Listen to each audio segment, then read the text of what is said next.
Quick News, nós vamos falar sobre não dar falso testemunho. Até daqui a pouco.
Muito bem, meus irmãos, chegamos ao 9º mandamento da lei de Deus, está registrada lá no livro de Êxodo, capítulo 20, o verso de número 16, diz assim a Sagrada Escritura: não dê falso testemunho contra o seu próximo, não dê falso testemunho contra o seu próximo.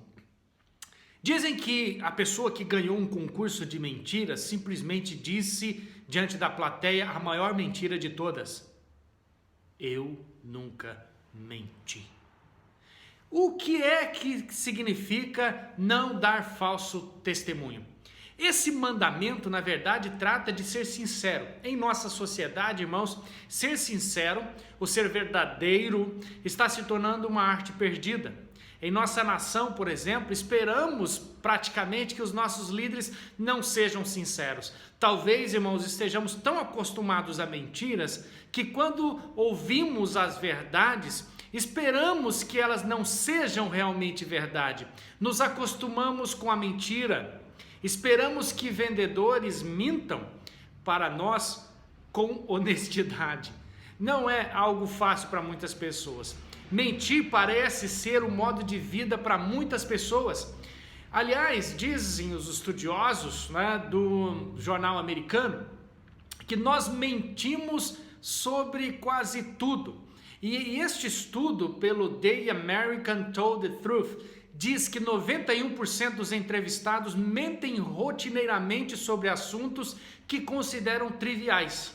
E 36% mentem sobre assuntos importantes.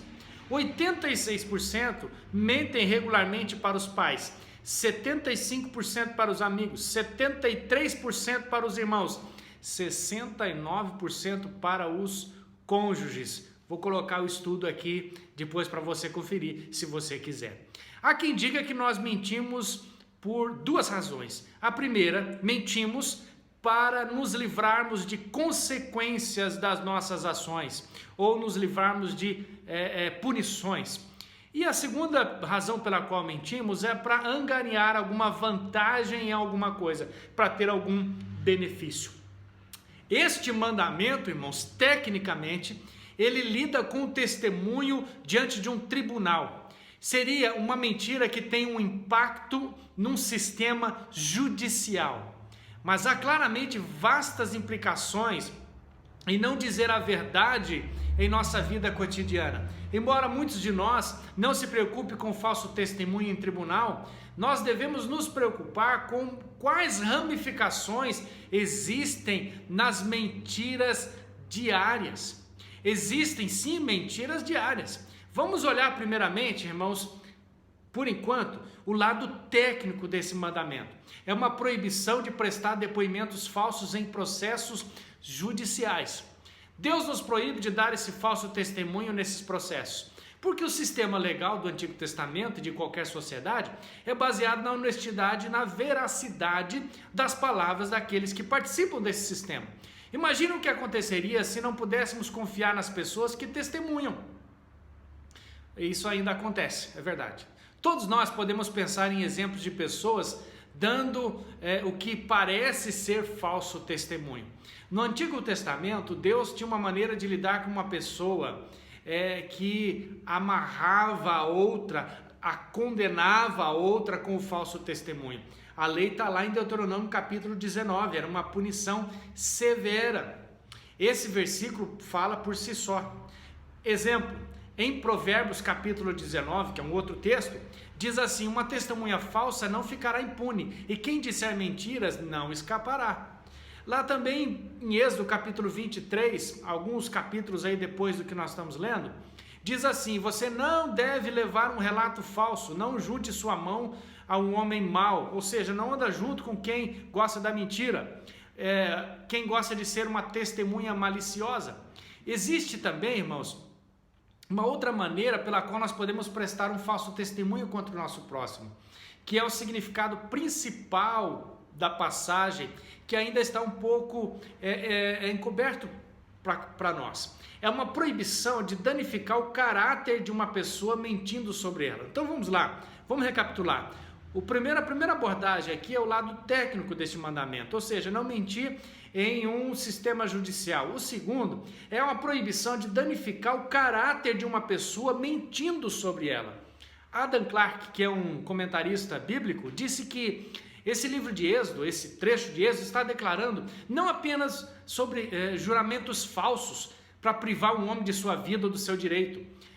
Não é somente isso, mas sim sussurros, contos, calúnias, acusações falsas. Em uma palavra, tudo que é deposto como uma verdade, que é falso de fato, tende a ferir outro em seus bens, em sua pessoa, em seu caráter.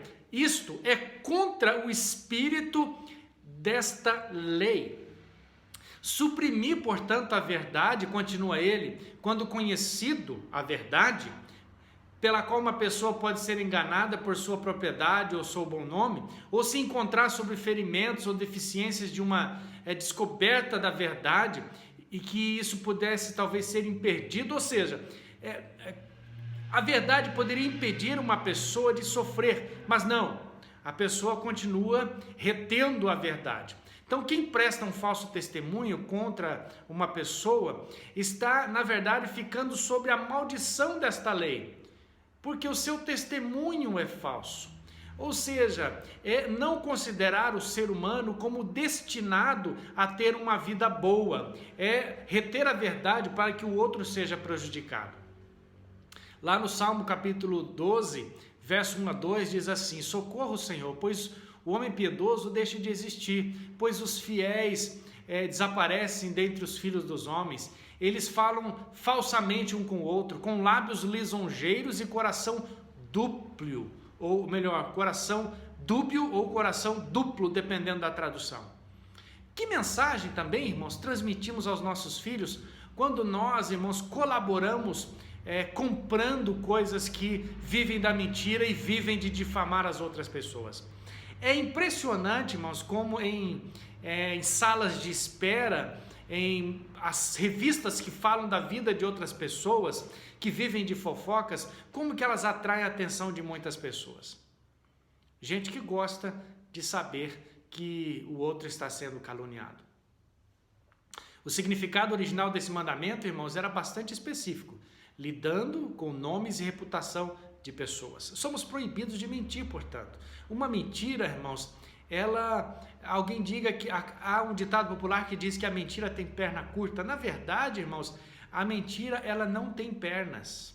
Ela requer que outras mentiras possam apoiá-la. Dizer uma mentira vai levar você a ser forçado, você vai ser forçado a pedir a outros que apoiem, ou você vai ter que encontrar outras mentiras para apoiar a sua primeira mentira. É como se um abismo chamasse um outro abismo. Esticar a verdade também não vai fazer com que ela dure mais. Mentir também pode ser, irmãos, quando nós supervalorizamos ou superdimensionamos até mesmo as nossas conquistas. Não é lícito mentir. Também não devemos ser fofoqueiros. Existem várias passagens do Novo Testamento que condenam as fofocas. Romanos capítulo 1, verso 29, 1 Timóteo 3, 11, 2 Timóteo capítulo 3, se eu não me engano, Tito capítulo 2, verso 3. Ou seja, nós ouvimos muito sobre não mentir, mas este é um assunto que essa é uma prática que nos fascina bastante. Outra coisa que eu quero salientar, irmãos, ouvimos muito sobre políticas de destruição pessoal. Já parou para pensar nas campanhas políticas ou quando alguém está lutando para angariar algum posto na sociedade, algum cargo na sociedade? Muitas pessoas fazem campanhas para destruir a reputação do outro. É aqui, irmãos, se alguém for contra você politicamente, uma campanha pode ser travada para denegrir a sua imagem. Mas se você não quer que façam isso com você, não façamos isso com ninguém. Talvez você esteja me perguntando, pastor, existe algum caso em que a mentira ou que a omissão da verdade é permitida, pelo menos? Eu penso que sim, em algumas exceções. Há momentos em que somos autorizados a não ser francos e honestos, não é? Mas eu não estou falando necessariamente daquele momento quando alguém te pergunta, e aí, você gostou do meu corte de cabelo? E talvez você, para evitar um mal maior, para evitar um constrangimento, você diga, sim, tá bom, olha, ok, ficou legal, gostei. Esse é um tipo de coisa, irmãos, que talvez faça parte dessas regras de viver, de certa forma, um pouco mais confortável, sem querer ofender a pessoa, não é? Mas o que eu estou falando, irmãos, é que a Bíblia relata, sim, alguns casos em que a omissão da verdade foi permitida, ou pelo menos a menos honestidade foi permitido, porque uma vida estava em risco. Por exemplo, os cristãos que mentiram sobre manter os judeus ocultos durante a Segunda Guerra Mundial, eles estavam errados ao mentir para o exército alemão, dizendo que não sabiam onde estavam os judeus? Eles estavam salvando vidas. Penso que Deus não vai imputá-los qualquer tipo de culpa com relação a isso. Nas Escrituras, por exemplo, no primeiro livro de Samuel, capítulo 20, nós vemos o rei Saul olhando ou procurando matar Davi, e Saul perguntou para Jonatas, amigo de Davi, filho de Saul, sobre Davi. E então Jonatas respondeu: Davi pediu sinceramente que eu fosse a Belém.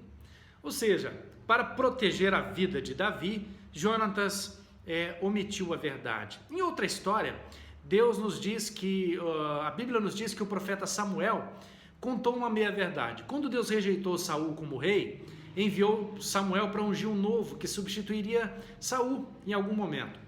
E Samuel temia por sua vida. No capítulo 16 do primeiro livro de Samuel, Samuel disse assim: como posso ir? Quando Saul souber disso, ele me matará. Então Deus diz para Samuel: leve uma novilha com você, né, e diga para Saul, se ele te perguntar, eu vim para sacrificar ao Senhor. A tarefa de Samuel era ungir um novo rei, não sacrificar uma novilha. Mas Deus fez isso para proteger a vida de Samuel. Em Josué capítulo 2, nós vemos Raabe, a mulher que protegeu os espiões, né, mentindo sobre o paradeiro dos espiões israelenses que estavam prestes a invadir aquela cidade. O faraó, por exemplo, decretou a morte, né, dos filhos dos hebreus do sexo masculino, né, deveriam ser mortos. E aí o que as parteiras hebreias fizeram? Elas mentiram, né, para proteger os seus filhos. Está lá no livro de Êxodo, capítulo 1. Ou seja, mas isso tudo é a exceção, não é a regra. A vida é importante para ser protegida. E se for preciso, em último caso, que se omita a verdade. É assim que eu penso. Respeito se você pensa diferente. Agora, o mentiroso, né, o rir ou de repente ter prazer na desgraça do outro é a quebra também desse mandamento, porque Jesus ressignifica esse mandamento, não é? Algumas mentiras são contadas para se proteger, como eu já disse, de punições ou consequências, mas existem mentiras que são contadas, irmão, simplesmente por prazer, por satisfação, né? Nós precisamos ser pessoas verdadeiras. Como é que eu e você podemos praticar a verdade ou se tornar praticante da verdade? Nós precisamos pensar com quem é que nós estamos andando no primeiro mandamento, né? Com quem é que nós estamos andando, tá? Olha no Salmo 26, do verso 4 em diante, diz assim: não me assento com homens enganadores, nem irei com pessoas que tendem para mentira, né? O salmista diz assim: eu odeio a assembleia, a reunião dos malfeitores, eu não vou me sentar com eles. Nesse caso aqui, irmãos, não é nenhum impedimento para a evangelização, para o contato com alguém que não conhece Jesus, mas pelo contrário, é não se deixar, irmãos, levar por este comportamento, tá? A má companhia corrompe os bons costumes, é o que diz o apóstolo Paulo em 1 Coríntios capítulo 15, né? Nós não podemos nos tornar como as pessoas com as quais nós andamos, mas pelo contrário, devemos transformá-las, né? A segunda coisa, além de tomar cuidado com as nossas companhias ou com quem estamos falando, é também pensar antes de falar. É por isso que Tiago fala no capítulo 1, verso 19. Vocês sabem, meus amados irmãos, mas todos devem ser rápidos em ouvir, mas lentos para falar e lentos também para se irar. Lento para falar significa pensar um pouco mais para se falar. Em Mateus capítulo 5, o Senhor Jesus, ressignificando este mandamento, diz o seguinte, eu quero ler com você, porque é muito importante que a gente saliente, irmãos, nesta hora, que o Senhor Jesus, ele veio para cumprir os mandamentos e veio também para ampliar o seu entendimento e o seu significado. Olha o que Jesus diz lá em Mateus capítulo de número 5, o verso é o de número 33, que diz assim: não faça juramento falso, mas cumpra rigorosamente para com o Senhor o que você jurou. Eu, porém, lhes digo, não jurem de modo nenhum, nem pelo céu, por ser o trono de Deus, nem pela terra, nem por ser estado de seus pés, nem por Jerusalém, por ser a cidade do grande rei. Não jure por sua cabeça, porque não pode fazer com que o seu cabelo fique branco ou preto, que a palavra de vocês seja sim, sim, não, não, e o que passar disso vem do maligno. O que passar disso vem do maligno. Meus irmãos, que palavra Jesus nos dá. Você e eu precisamos aprender a dizer não quando há necessidade de dizer não. Então, mentir é um pecado.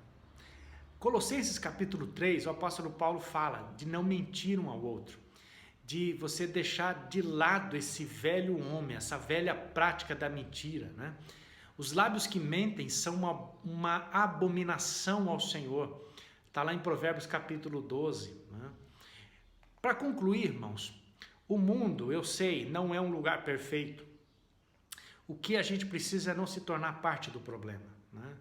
Não seja alguém que destrua outra pessoa com o seu discurso, com a sua fala. Não rotule uma pessoa por aquilo que ela fez no passado. Sabe, a ideia de rotular é isso, meus irmãos, é imprimir sobre um produto o nome dele, a marca dele, e ele vai ficar conhecido. Passa anos e anos, ele fica conhecido por aquela marca, porque foi colocado ali um rótulo. Nós fazemos assim também com as pessoas, né? Isso é muito covarde, isso pode levar uma pessoa a uma destruição, porque nós somos pessoas que vivem em sociedade. E, ao mesmo tempo, a sociedade nos dá alegria, nos dá proteção, mas ela também nos oprime. Quando nós, irmãos, somos tidos pelos outros como alguém rotulado, atacados, né? E aí, irmãos, muitas pessoas não têm mecanismos adequados de defesa e podem muitas vezes se tornar pessoas magoadas, ressentidas e até mesmo, irmão, pessoas que se isolam. Outra coisa, certifique-se de que o seu discurso seja puro e edifique as pessoas, né?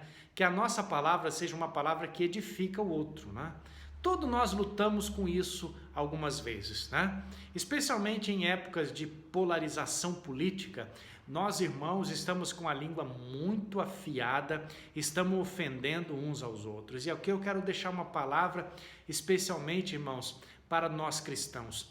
Nós precisamos canalizar nossas palavras, irmãos, que estão apaixonadas assim para pregar, para anunciar o evangelho do reino e a promoção do ser humano para que ele possa se encontrar com Cristo Jesus.